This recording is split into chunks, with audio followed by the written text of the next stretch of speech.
Hello, everyone, and welcome to Coffee with the President. It's May, so it's a beautiful day in the neighborhood, and a lot happens in May. A lot of celebrations, a lot of graduations, and I want to start by talking about our three commencements on the ENMU system campuses. We had a wonderful event at the Inn of the Mountain Gods last Thursday. Lovely hosts and a wonderful audience, and it was outside by the lake. You would have loved it. Wonderful student speakers, and a really fabulous opportunity for parents and families and everybody else to celebrate. The staff at the inn were even there clapping, and it was very, very nice. The event was virtual at Roswell because, of course, they're in a different kind of COVID setting. They were yellow, so they had to be all virtual, but they did a really nice job of celebrating students, and that was a very nice event too on the 7th of May. And then last Saturday on the 15th, we had 375 graduates walk across the stage, watched by several thousand of their closest friends and family members, and then we had record rainfall afterward, but not during the event. We just did wonderfully well. So here is our program, and the most important part, these were the cookies that were given out to all the participants. Students had to wait to get their cookies so that no crumbs fell on the AstroTurf, very important consideration. But this lovely little design here, or sticker, was designed by our comm services people.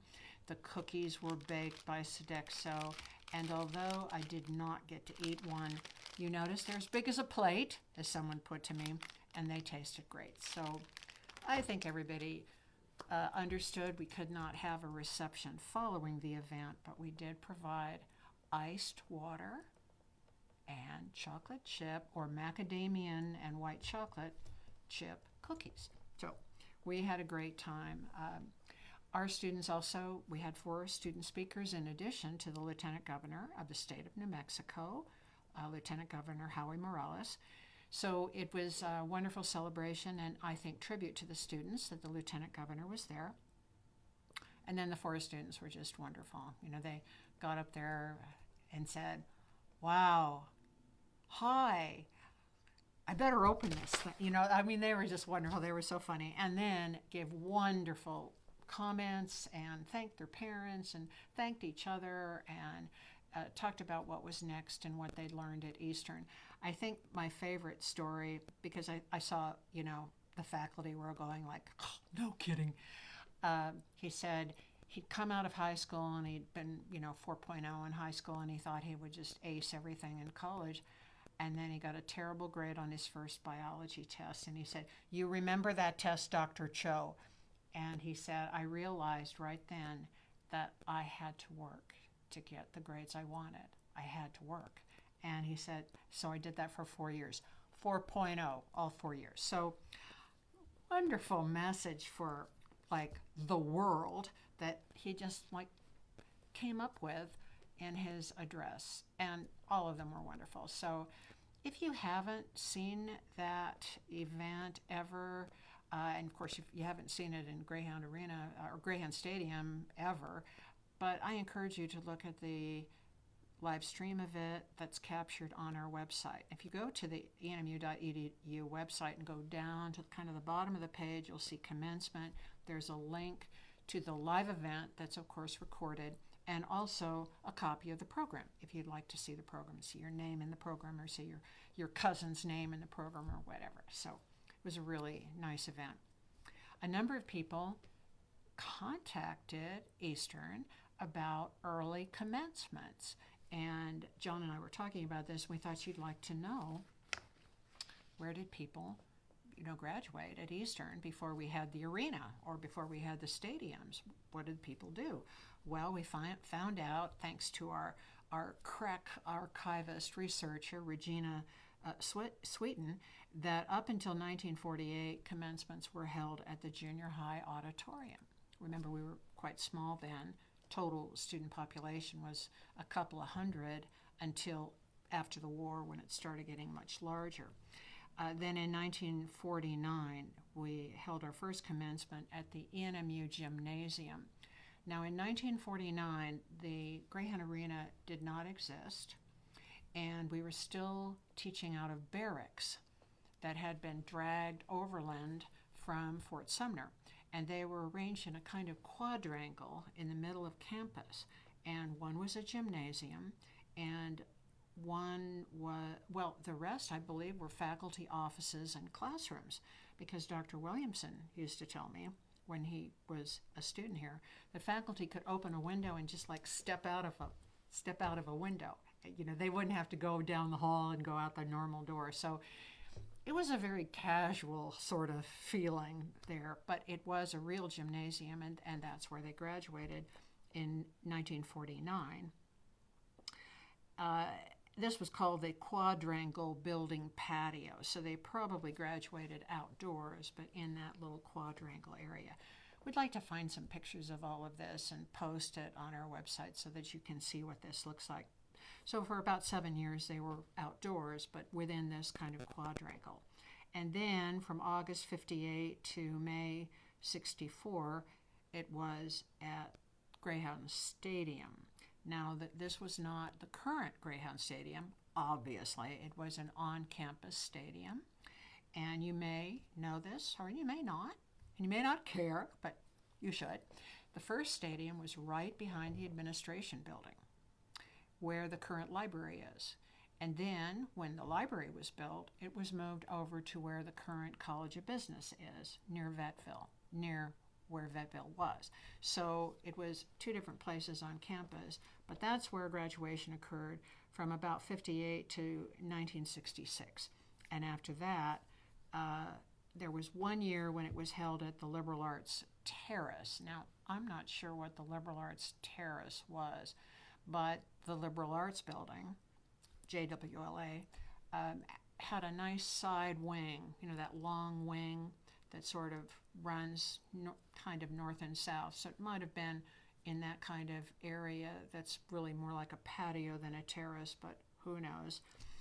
So then, once the physical education complex was built, or what we now call Greyhound Arena, in 1967, then commencements regularly were held there and indoors. So it was 68 years since we have been outdoors, but not the first time we had outdoor commencements. And it was really lovely. If you like humidity, you know, great for the skin. And if you are kind of, you know, curious about AstroTurf, well, it's kind of spongy and nice to walk on. And we padded the chairs, and students were supposed to wear flat shoes, so we were very respectful of the AstroTurf. The audience was great. They masked. The students were great, except for the hugging. That got a little out of control, but they remained masked, and they only took off their masks for formal pictures. So we were super careful because this was the largest event we'd hosted on campus for 15 months. So we were perhaps a little overly cautious, but I think that's a good way to be. So it was wonderful commencement. I do encourage you to look at it, and wish we had cookies for all of you and we could mail them to you, but we don't. People love the cookies. They said they tasted great. So anyway, so it was a wonderful event, and we're all really happy that we now are getting ready for the Portales High School commencement exercises to occur a week from today at Greyhound Stadium. And we're all buzzing about, oh boy, you know, what are they going to need? We're going to loan them our ballet slippers for any students who come with like spike heels, and we can just say like, oh, here's a pair of ballet slippers for you to just put on, and then you won't be spiking into the AstroTurf. So now I know that lots more has happened in May. I mean, we gave finals, and I think there were lots of recognitions of students and lots of recognitions of accomplishments by student organizations, and many of those, of course, had to be virtual, but we do plan to recognize them again in the fall when we're all back. And in particular, I know I had one question about the faculty awards. Normally, we recognize the presidential awards for faculty at commencement. Well, because not all the faculty could be there, the Academic Affairs Unit recommended that we hold until fall to make those awards, and when everyone could be there and when we could celebrate in person. So that's what we're going to do, and I think that will be a really wonderful event. We can also recognize them at the fall commencement, but I just don't think that it was only a handful, maybe 50 faculty who were able to come to commencement, and it's nice to have the entire faculty there when we recognize one of their own. So we'll be doing that in the fall. So I know John's getting some more questions, but there were a few more questions that came in, and I'm just going to bounce right to those while you think of any other questions you may have, and feel free to just type them in, and John will write them down and let me know. So we had a question about vaccinations and COVID-19. And as you know, this is a moving target for New Mexico, so I'll just give you our best information that we have right now. If we are fully vaccinated from COVID, do we still have to wear a mask on campus? Okay, excellent question, because as you know, CDC guidelines are changing on this, and they're saying that if you're fully vaccinated, you don't have to wear your mask outdoors or indoors. The problem is that you may know that you're vaccinated, but nobody else does. You don't have a badge on your shoulder that says you're vaccinated. So since we are not able to validate right now who is and who is not vaccinated, we're going to maintain the safe protocol of being masked on campus. We're going to watch the guidelines that are posted by Public Health in New Mexico and by CDC. But as you know, there's been quite a range of the documentation that people received about their vaccinations. Some people received a card, some did not. Some got an email message, some did not.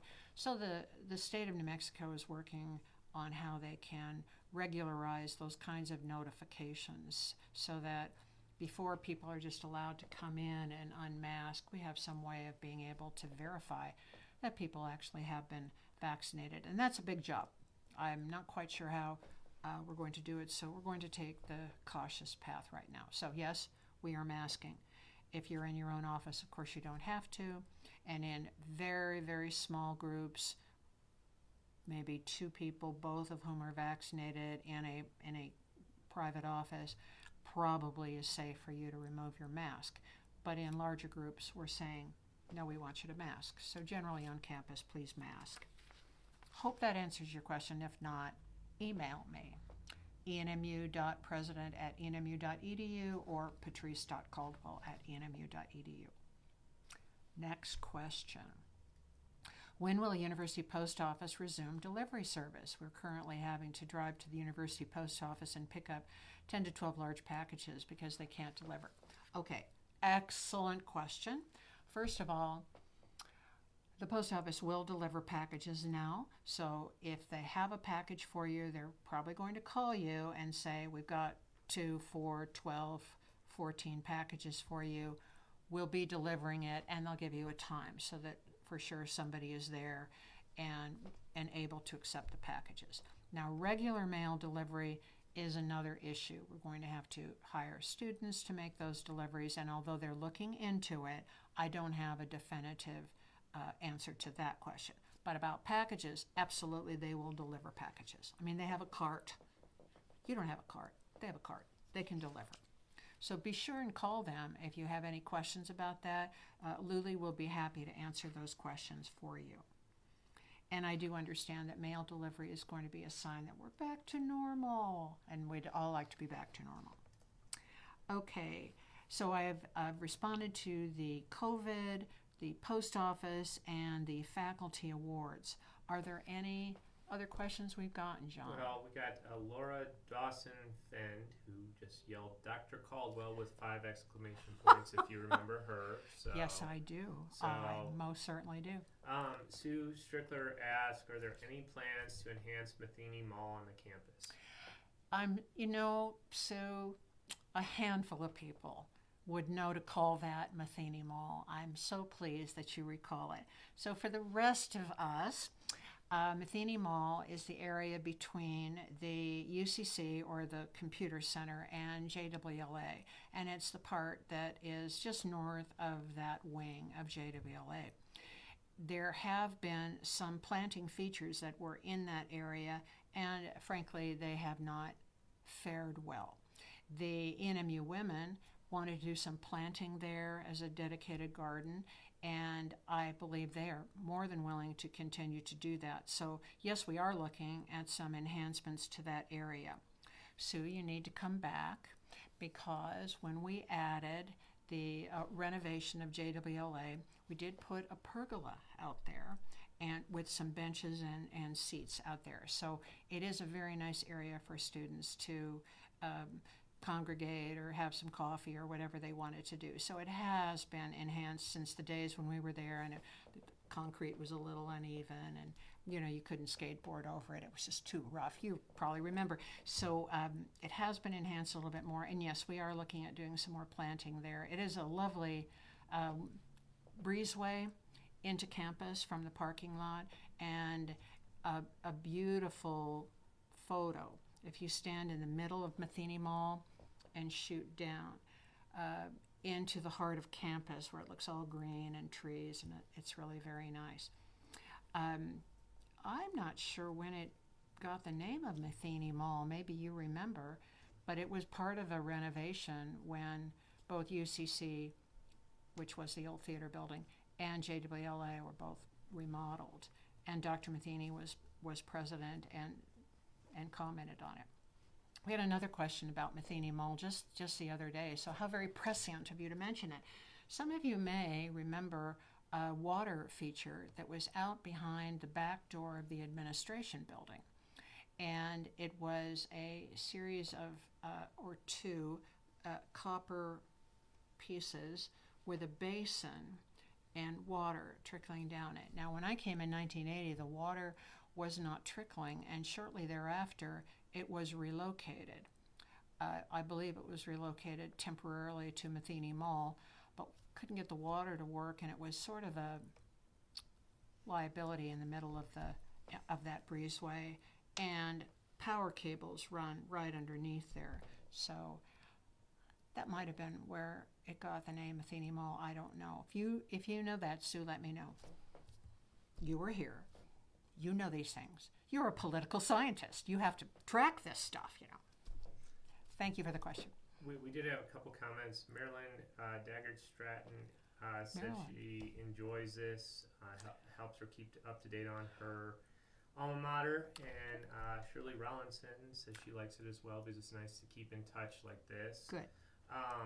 We did have John Meeking just ask, if you've heard any plans about the Portales News Building downtown. He mentioned something about, hey, he'd love to see us go purchase that, put a campus paper down there for our comm students, and would like Dr. Dobson to follow up with them on that. But I can help. I can tell you, I don't know if the RCCDC has hired an outside company to come in. They have. If you wanted to comment on that. Yes, as you know, Roosevelt County Chamber of Commerce has an economic development committee, and Eastern always has a presence on that committee, has from the beginning of their founding, and we have contracted with a company that does promotions of various venues and available sites for economic development or new businesses in town. And there are several really attractive properties downtown and out a little bit outlying too. And I know that they are working very hard to identify potential purchasers or leasers of those spaces. But we can certainly mention that to Dr. Dobson if she's got some dreams that she'd like to do down there. It is a great building. I've been in that building, and of course it was designed for a newspaper. Nothing in it now, and I don't think anybody, at least I don't know of any purchase opportunities, but Jim Lucero might, so I can certainly see what I can find out. Did you want to comment on the success of the Jack Williamson lectureship since this was our first virtual one? Well, I'd love to. We just had a debrief of the members of the committee and talked about it. And, we were really gratified at the response. The members of the science fiction community were very generous with their time. They gave some great readings. We put on some really fun panels, some very interesting ways of talking about new voices in science fiction, certainly the directions that science fiction has gone given pandemic issues. And I think the overwhelming response from all the participants was they were so glad that the lectureship is still here. It's the longest running science fiction event in the United States, and of course by an academic institution. But if you probably know, conventions really didn't start until about the 80s, and Bubonicon is one of the earliest ones. That's the science fiction convention in Albuquerque. But the lectureship's been going since 1977, and that's longer than anything in California, which is the next oldest at UC Riverside. Started by George Schlescher, we've always had a wonderful relationship with the Riverside group and the Riverside Library, which wonderful collection of science fiction. So yes, it was wonderful. We're also talking about in the future retaining a virtual component to the Williamson Lectureship, because it really was a way of connecting people from Costa Rica to New Haven and all the way to California. So Michael Cassett, a very well-known science fiction writer, he teams in from Los Angeles, and another of our guests was in Costa Rica, another of our guests was in Santa Fe, another was in Greeley, Colorado. So it opens, or it expands the reach of the lectureship to retain that virtual component, but we also don't want to lose the face-to-face.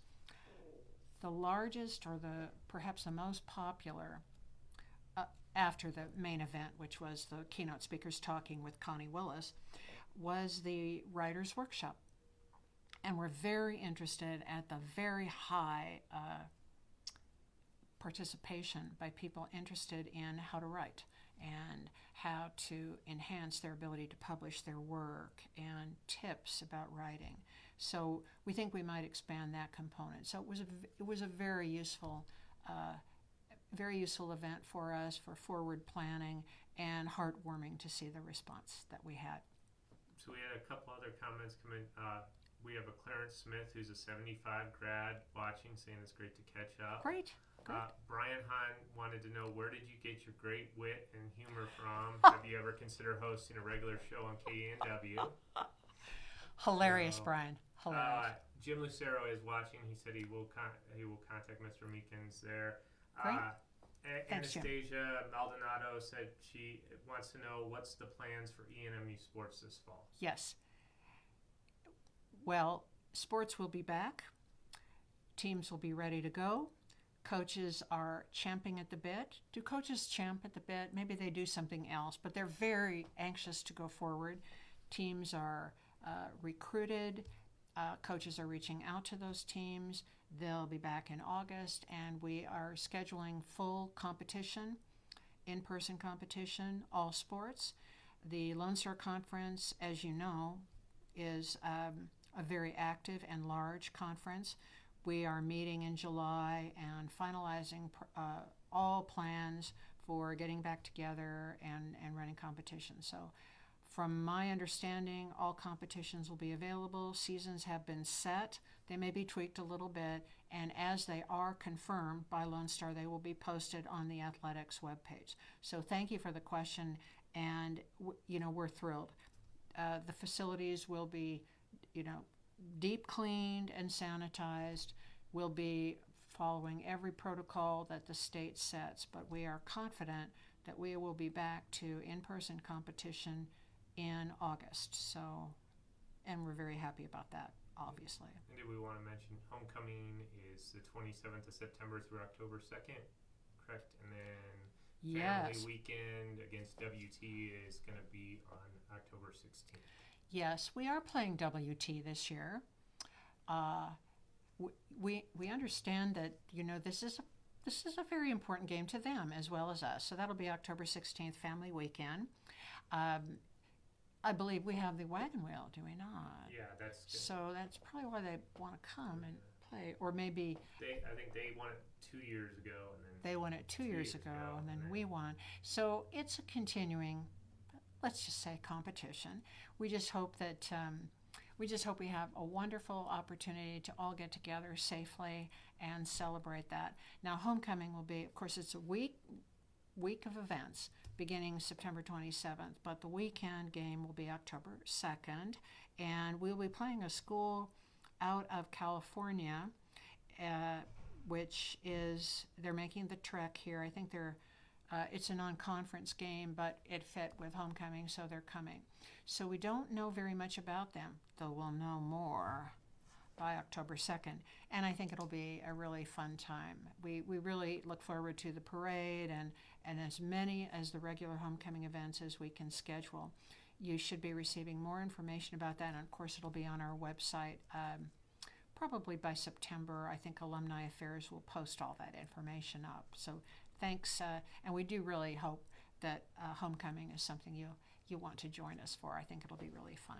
And the football schedule, we had someone ask about the football schedule. It's up on goeasternathletics.com now, Yes. So if anyone wants to check there. Yes, Go Eastern Athletics, or you can go to the webpage and just click on the athletics tab, and it will take you there. We have a Brandy Ballard, a 98 grad. She is asking, is the Peanut Valley Festival still a thing? I have heard them talking about Peanut Valley Festival. They were unable to host it this year, although they really tried. So I'm fairly confident. I bet Jim Lucero might know if he wants to weigh in on that. We would be happy to report anything he reports. But my understanding was that Carl Terry, our executive director, was very interested in going back to it. It depends on the vendors and how safe they feel coming to New Mexico, but I think we'd be very happy to do that. I can comment some on the Chamber of Commerce. Yes. We are doing Heritage Days in July. Great. The county fair will be back in September. Oh, great. And then Peanut Valley should be going in October again. Yes, I think it's end of October or somewhere around there. Yes. So, well, whenever the peanuts are ready. Yeah. So we should be good with all those festivals again this Good. year. Yes. Only other thing. Peanut Valley Festival is at the fairgrounds now. So people Okay. know Great. That. Yeah. Good. So, good. Just wanted to ask something for me is that there's we will be launching some ENMU branded products here soon. Yes, Did you want to comment on that? I certainly do. Now, as you know, we have a wonderful community, very supportive community, and we love partnering with them. So we have 3 partnerships that involve food. We think people like food, and if you want to donate to Eastern, we think you should get something in return. So we have a great partnership with Taco Box right across the highway from us. Tom Martin is putting out a medium hot, it's just medium, it's not really hot, but medium level salsa, and it's going to be called Silver Dog Salsa. Silver Dog Salsa. And that marketing plan is almost ready to go, so we'll be able to promote that, and part of those sales will come back to us. And what a wonderful partner. And if you haven't had Tom Martin and Taco Box green chili cheeseburgers, well, you just haven't lived. And I'm sorry, because you need to go over there and do that. Our second partner and another wonderful alum is Landell Goolsby down at Sweetwaters at Landell's.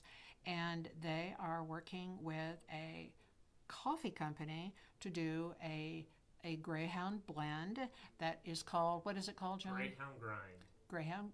No. Grind. Okay. So Greyhound Grind is going to be the name of it, but it's a very nice medium roast, medium bodied coffee. We tested it on a number of people on campus who just came and, like greedily drank it down and had a wonderful time, testing different coffees. So we picked this one. We think you'll really like it. And of course, purchasing that and nice little packaging and everything, and it will also help Eastern. But you also are buying something for yourself. And that one is made by Red Rock Roasters in Albuquerque, so it'll Okay. be available on their website. And they are, good. They're a New Mexico business, so we're also helping New Mexico businesses. Great. Yes, I think some of you may know Red Rock Roasters in Albuquerque. They're a pretty big operation, and they've been a wonderful assist to Landell's, and of course he's wonderful help to this. So we're really looking forward to that. I think we'll have a lot of fun with those two products. Our third is a partnership with Enchanted Vineyards, and it's wine. Yes, friends, Eastern is doing some nice wine. There'll be both a red and a white, and I believe Enchanted Vineyards is going to do the red, and then the white wine will probably be coming from Southwest. Is it Southwest Wine? Wines, yeah. Which is also in Albuquerque. Albuquerque and Denver. Partners with a number of institutions in New Mexico in terms of marketing. So again, we'll be testing that wine. It's a tough job. Somebody has to do it, and we've had many volunteers. What a surprise!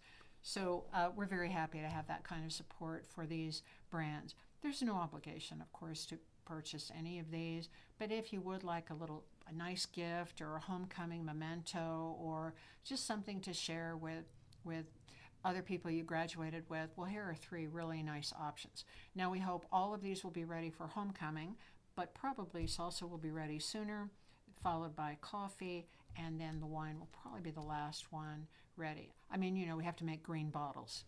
So, but we're designing labels that will really look, you'll recognize it right away when you see it. It'll have, a dog on it, something that you'll recognize, and then a name that you'll recognize is definitely about Eastern.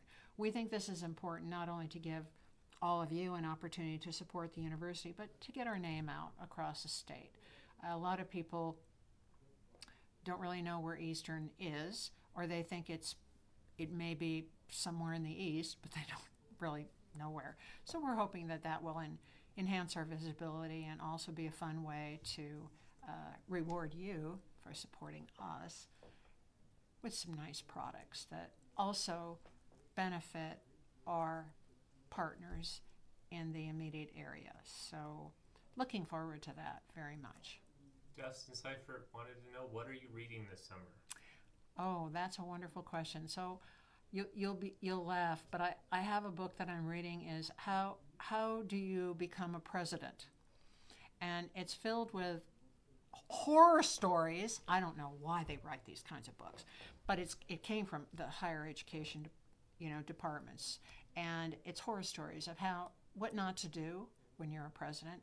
Very informative. So far I haven't done any of those, but I'm only halfway through the book, so we'll have to keep going. So I found that's very interesting. I'm also getting recommendations for other fiction because I can't. Victorians are no longer writing. It kind of hurts my feelings, but they're not. So I have to read other really thick novels. So got a recommendation of several science fiction books. Of course, I've read all the works of the guests who came to the Williamson Lectureship. Really enjoyed Rebecca Roanhorse's work, and of course Jim Kelly. Just very imaginative, wild science fiction. So I read science fiction, but I also read other things that are recommended that are a little more, I don't know, bestseller, trade book bestsellers. So thank you for the question. Speaking of reading, did you want to comment on how we're supporting the summer reading programs in West Texas and New Mexico? Yes. So some of you may know about ENMU Reads. Ralph, our mascot, we put him on a pretty strict reading schedule, and he's doing very well. So they're wonderful pictures of Ralph, with kids reading. And we're asking various members of our community and our faculty and our staff and other friends, alums, to come and read For a young audience, we are also asking faculty to give little mini presentations of their research or fun things that they do in their classrooms that just kind of helped lift people through the pandemic, gave them a sort of fun way of thinking about chemistry and biology and business and all kinds of other things. But our focus has been reading because our biggest partners are the libraries of New Mexico and West Texas. So these are wonderful. They're YouTube. I mean, it's not like we're going to KENW and filming something magnificent. They're just fun, but they're really easy to get to. They're really accessible to your younger readers. And I think it's really taught us all the importance of reading in a time of pandemic. If you have one moment, I'm going to turn away from you and get some books that I'm going to be reading from. Okay, so here they are. I know you're going to love this because I know you're all readers. So I have a book here. It's called The Goops, and it's How to Be Them, a Manual of Manners for Polite Children. It's very funny.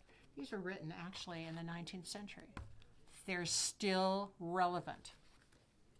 My favorite is the first, which is What the Goops Do at the Dinner Table. It's really, really gross. And then I have this book, courtesy of, I'm not sure whether it's Betty Williamson or Louise Shoemaker, but comes highly recommended. And it's called A Million Chameleons. A Million Chameleons. So it's a rhyming book, and I'm going to get to read that. And then maybe I'll let somebody else do Cowpoke Clyde and Dirty Dog. So you see, these are really educational experiences. And I think our readers are learning a lot of how to be expressive and how to communicate the joys of reading. We're really proud of this initiative. We've given away thousands of certificates, bookmarks, ways of recognizing student readers across the state, because then when they read a certain number of books, they get a certificate that has Eastern's name on it and says, congratulations, you're a Greyhound reader and we're proud of you. If we can get kids to keep reading, then I think they're going to find that transition back to in-person classes a lot easier. It's really the foundational skill of education, reading and comprehension. So I'm not sure that there's a whole lot of comprehension going into A Million Chameleons, but the Goops, absolutely. So I look forward to that. The library is helping us film, and of course John Hauser has also been filming. So very proud of ENMU Reads. We think it's an award-winning program. We'll see if anybody else does. So that's all the questions we had. Good. Well, the only other thing I'll mention is that Roosevelt Science Center planning is still going forward, and we hope to put a spade in the ground as soon as possible. Might be late summer, certainly by fall, and then it will move very, very rapidly. So that'll be something that we'll be talking about. We may even have some footage of it that we can share with you or pictures once we get going with that construction. Meanwhile, I hope you plan a summer that involves reading, but also thinking about getting back to normal, and how are you going to feel safe doing that, and how are you going to feel comfortable getting back out in the public. And we need you back out there. Stores need you, restaurants need you, universities need you there in person, and they need you there thinking about how that university can continue to thrive. As we come out of pandemic, we're going to be working very hard to be the university you remember, and the university you're proud of, and the university that continue to advance. We're looking forward, not back, and we invite you to look forward too. So best to all of you. Happy commencements, happy promotion ceremonies, happy May, and we'll be talking to you all summer. But if you have any questions or need anything from us or just want to say hi, please email, text, or let us know how you are doing.